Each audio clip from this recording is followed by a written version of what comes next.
मध्य प्रदेश राज्य के व्यावसायिक महानगर इंदौर का हृदय स्थल है राजबाड़ा। राजबाड़ा के पास इतवारिया बाजार में सर सेठ हुकुमचंद मार्ग पर स्थित है श्री शांतिनाथ दिगंबर जैन का कांच मंदिर।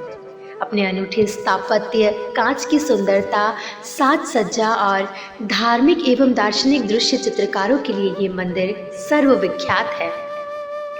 कांच मंदिर, जैसा कि नाम से ही स्पष्ट होता है, यह मंदिर पूरी तरह से कांच का बना है। इसकी छतें, दीवारें व नीचे का तल भी कांच से ही जड़ा हुआ है।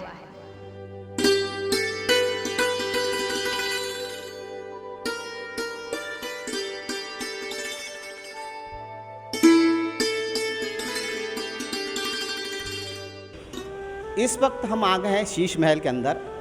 ये 100 साल पुराना कांच मंदिर है जो जैन समाज की एक धरोहर है। ये जैन समाज का मंदिर है। 100 साल पहले जब इसकी कल्पना की गई थी तब शायद इसकी बारीकियों को देखकर हम सोच भी नहीं सकते कि जो बारीकियाँ इसमें हैं, जो कारीगरी इसमें की गई है, कि जो कारीगर है, जो इसको बनाने वाले सोच के लोग हैं, उन्होंने किस बारीकी से इस पर काम किया है। इसमें इस पूरे कांच मंदिर में इतिहास से जुड़ी हुई कई चीज़ें भी दिखेंगी आपको। जहां हम जाएंगे तो बहुत सारी ऐतिहासिक चीज़ें यहां पर दिखेगी, इतिहास लिखे हुए हैं। शहर के मध्य भारतीय कला की अद्भुत धरोहर कांच मंदिर का निर्माण 100 वर्ष पूर्व जुलाई 1921 में शहर के मशहूर कपास व्यापारी सेठ हुकुमचंद ने किया था। अभी हम जिस जगह पर खड़े हैं वो है सेठ हुकुमचंद का सभा हॉल। यहाँ पर वे समाज के जो वरिष्ठ जन हैं, जो समाज सेवी है, उनके साथ बैठकर यहाँ पर समाज की गतिविधियों को लेकर, देश की गतिविधियों को लेकर, देश के और समाज के उत्थान के लिए यहाँ पर वो बैठक किया करते थे। अभी हमारे साथ है नकुल पाटोदी। नकुल पाटोदी जी से जानते हैं कि क्या है इस मंदिर का इतिहास, क्या है इस मंदिर की खासियत और इसकी कल्पना किस तरह से की गई थी। नकुल भाई, क्या इसका मंदिर का इतिहास है? इंदौर शहर के सर सेठ हुकुमचंद जी ने इस मंदिर को बनाने की निर्माण करने की शुरुआत की थी। यह मंदिर सन 1913 में शुरू हुआ था और सन 1921 में जाकर यह पूर्ण हुआ। इसको पूरा बनने के लिए करीब 9 साल लगे। और ये संपूर्ण कांच का जो मंदिर है सर सेठ हुकुमचंद जी की परिकल्पना है। पूरे देश के जितने भी हमारे सिद्ध क्षेत्र हैं उन सबको भित्ति चित्रों के द्वारा इन दीवारों पर उन्होंने उकेरा है। उन्होंने अपने पैसे का उपयोग अपने स्वयं के वैभव जुटाने के साथ साथ समाज के लिए, मंदिरों के लिए और मंदिरों में कैसे काम किया जाए, धर्म के लिए कैसे काम किया जाए, उसके लिए भी अपने संपूर्ण धन का उन्होंने उपयोग किया। ये जो भित्ति चित्र उन्होंने यहाँ पे कांच के बनाए हैं, यह जो कांच मंगाया गया है वो बेल्जियम, ईरान से मंगवाया गया और यहाँ पर इसको राजस्थान और आंध्र प्रदेश के कारीगरों ने बहुत ही सुंदरता से स्थापित किया है। इसके बारे में और विमल पहाड़ी जी से जानते हैं। विमल जी, इसका इतिहास जो है वो तो लगभग कई लोगों को पता होगा, लेकिन एक बारीकी से अगर इतिहास के बारे में जानना चाहे, इसकी निर्माण किस तरह से हुआ, इसकी परिकल्पना कैसे की गई। ये कांच मंदिर में मूल नायक, जो गर्भगृह में मूल नायक जो शांतिनाथ भगवान है, वो महान अतिशयकारी मूर्ति है। और यहाँ मंदिर का अतिशय उस मूर्ति के कारण, शांतिनाथ जी की मूर्ति के कारण बहुत ही महत्व है उस मंदिर का। और यहाँ पर देश विदेश से लोग काफ़ी दर्शन के लिए और देखने के लिए बहुत लोग आते हैं। और यहाँ के मंदिर की ये विशेषता है कि यहाँ का जो पूरी कलाकृति है वहाँ पर कोई अन्य चित्र के नहीं है, सारे धार्मिक चित्र है, सिद्ध क्षेत्रों के चित्र है, समय शिखर सिद्ध क्षेत्र के चित्र है। और मंदिर जी का पूरा वातावरण जो धार्मिक बना हुआ है, यहाँ आने के बाद व्यक्ति को खूब शांति मिलती है। कोई भी व्यक्ति इस मंदिर में कलाकृति या मंदिर के भगवान का कोई फ़ोटो नहीं ले सकता। और पूरा उसका नीचे का जो वातावरण है, सारा मैनेजमेंट जो हमारे यहाँ के नरेश जी मैनेजर हैं, वो उनके देख रेख में पूरा व्यवस्थित और बिल्कुल एकदम अनुशासित है। तो विमल पहाड़ी जी ने बताया कि एक पीछे भगवान की मूर्ति है जो जयपुर से लाई गई थी, विशेष उसको बनवाया गया था। उस मूर्ति की खासियत के बारे में भी हम जानेंगे, उसको किस तरह से स्थापना की गई थी और किस तरह से उस मंदिर में दर्शनार्थी जो आते हैं किस आस्था के अनुरूप आते हैं, किस तरह से वो अपने मन में भाव लेकर आते हैं। ये जो कलाकृति है, ये जो अद्भुत कांच मंदिर है, इसकी विशेषता तो इतिहास में भी लिखी है और कई लोग जानते हैं। लेकिन आज हम 100 साल पूरे होने पर आज इस मंदिर की खासियत जानने आए हैं। इसके 100 साल होने पर हम लोग इसको शताब्दी वर्ष के रूप में मना रहे हैं। मंदिर के अंदर दीवारें, छतें, खंबे, फर्श, दरवाजे आदि सब कुछ कांच से ही तैयार किया गया है। मंदिर की आंतरिक संरचना में कई रंगों के कांच को लगाया गया है जो इमारत को शानदार बनाते हैं। यह कांच कोई साधारण कांच नहीं है। इसकी कीमत का अंदाज़ा इसी से लगाया जा सकता है कि यह बेल्जियम से मंगवाया गया था। इसके अलावा भी मंदिर में काफ़ी खर्च किया गया है। उदाहरण ही काफ़ी है कि लकड़ी का बड़ा दरवाज़ा पूरी तरह चांदी की परत से मढ़वाया गया था। इन सामग्रियों का इस्तेमाल ही अपने वैभव की गाथा खुद सुना रहा है। यहाँ लगे कांचों को जड़ने का कार्य जयपुर व ईरान के कलाकारों द्वारा किया गया। कांच के अद्वितीय कार्य के साथ साथ पूजन की चांदी की टेबलें व सोने से जड़े देखते ही बनते हैं। मंदिर की कांच की नक्काशी से 50 से ज़्यादा जैन धार्मिक कहानियाँ परिलक्षित होती है व इसकी दीवारों पर की गई नक्काशी में जैन धर्म की कहानियाँ और तीर्थ स्थल के दृश्य बनाए गए हैं। खंबे लाल पत्थर के हैं। यह एक दिगंबर जैन मंदिर है व इस मंदिर के मध्य में श्री शांतिनाथ भगवान व उनके दाहिने हाथ की ओर श्री चंद्रप्रभा भगवान एवं बाईं ओर आदिनाथ भगवान विराजे हैं। शांतिनाथ भगवान की मूर्ति काले पत्थर की बनी है जिसे जयपुर में बनवाया गया। इसमें अंदर सारा कार्य कांच का किया हुआ है। किसी भी एंगल से खड़े होकर देखो तो यही लगता है कि एक के भीतर कई कमरे हैं।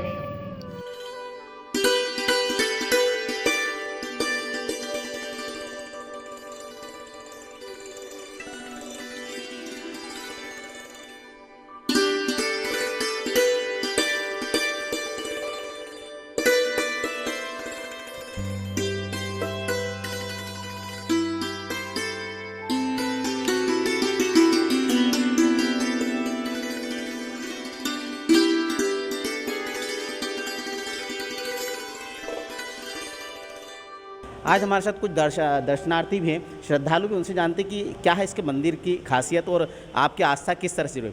आपका नाम बताइए। पिंकी पाटोदी।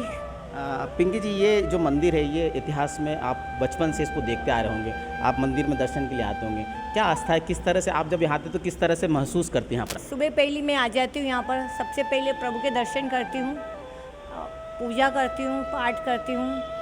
यहाँ की भव्यता को देखती रहती हूँ, निहारती रहती हूँ। बहुत अच्छा लगता है देखने में। कांच का मंदिर है, ये बने हुए हैं सब में शिखर जी बना हुआ है, इधर शांतिनाथ भगवान है।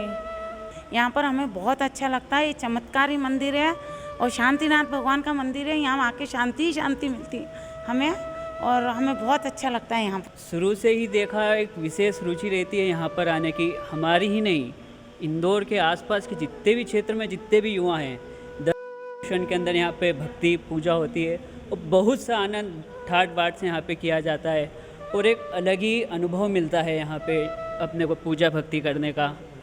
बहुत अच्छा लगता है यहाँ के। बचपन से ही आ रही हूँ मैं भी यहाँ पे। 100 साल पुराना इतिहास है, हम पहले भी इसका जिक्र कर चुके हैं और इसकी जो खूबियाँ हैं वो शायद यहाँ आकर ही हम देख सकते हैं कि इसकी क्या खासियत है, क्या बारीकी से इसको बनाया गया है।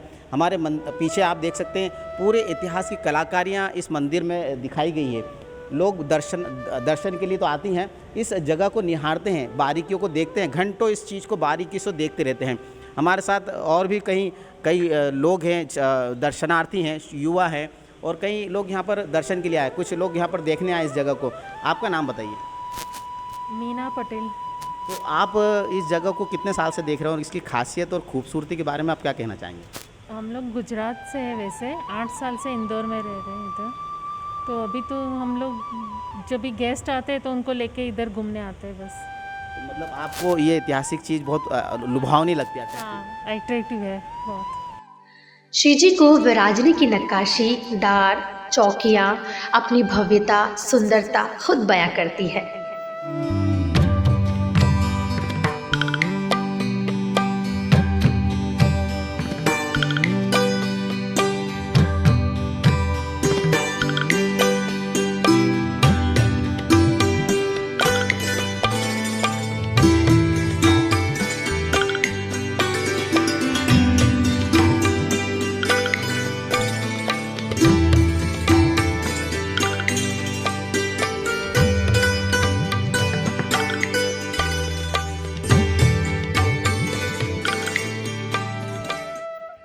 कांच से छतों व दीवारों पर उकेरी गई जैन मतों की मान्यता जैन मत के दर्शन कराती है। मंदिर को देखने नियमित रूप से देश विदेश से सैकड़ों लोग आते रहते हैं। होलकर वंशीय तक्कुताना महाराज के राज्य के समय में बना यह वैभवशाली मंदिर अपनी वैभव की गाथा युगों युगों तक गाता रहेगा। आज हमारे साथ है कमलेश कासलीवाल जी।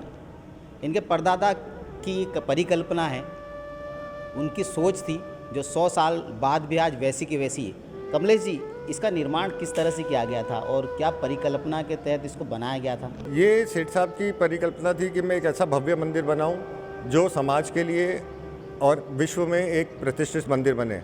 यहाँ के जो कांच थे वो उन्होंने बेल्जियम से बनवाए थे और ईरान और इराक के कारीगर आकर के यहाँ काम किया था। साथ में जयपुर के कारीगर भी थे। पत्थर को, जो बड़े बड़े पत्थर थे उनको हाथियों द्वारा ऊपर चढ़ाया था। इसमें 9 से 10 वर्ष का समय लगा था पूरे करने में।